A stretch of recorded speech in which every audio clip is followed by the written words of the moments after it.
si? Tega. Pridi. Ja. Konj je vedno tako treba pristopati, zato da vidi, da nič nimaš v roki. Ja.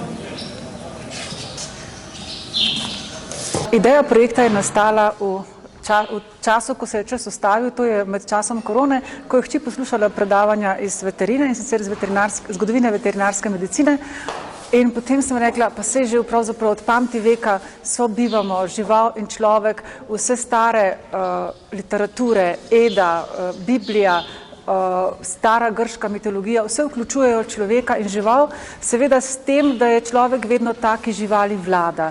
In ta antropomorfni pogled na svet se je, zgleda, predolgo zadržal. Jaz pa mislim, da nismo sami na svetu, da je planet od nas vseh in da lahko marsikaj naredimo, da to sobivanje, ki traja torej že od nekdaj, izboljšamo.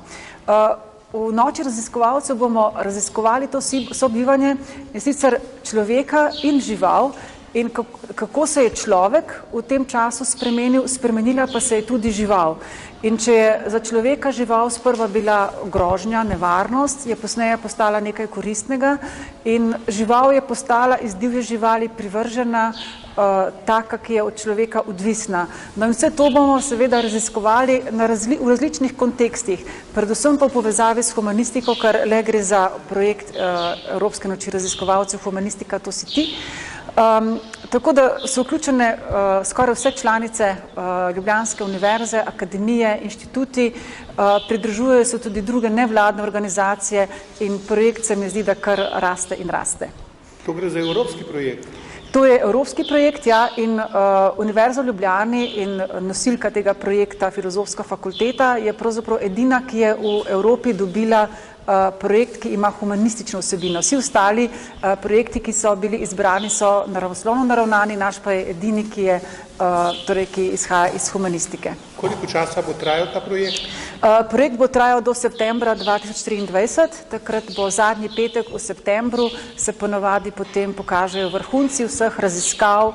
Takrat je velik dogodek v Ljubljani na trgu pred Slovensko akademijo znanosti in umetnosti, pa tudi drugod po Sloveniji so takrat dogodki, ki so potem nekako, veliki finale je takrat se dogaja. No, zdaj konec, če ponoviva, kaj je bistvo tega projekta? Bistvo projekta pa je, da prikažemo delo raziskovalcev širši javnosti, da niso raziskovalci ljudje, ki so samo v laboratorijih, ki so za nekimi računalniki v knjigah in sami zase, temveč da to znanost pokažejo ljudem na razumljiv način. Seveda gre za seveda visoko, vrhunsko znanost, vendar tako, da jo razumejo tudi širša javnost. Zdaj imam pa obisk tukaj, hello, dober dan. In nam se je zdelo, da je Lipica pač najlepši kraj, kjer je tale hlev, v katerem se nahajajo velbanca, kjer je človek živali naredil zatočišče, ji je dal dom, žival pa seveda koristi človeku. In ta vzajemnost, to sobivanje se mi zdi, da se prav v Lipici najlepše pokaže.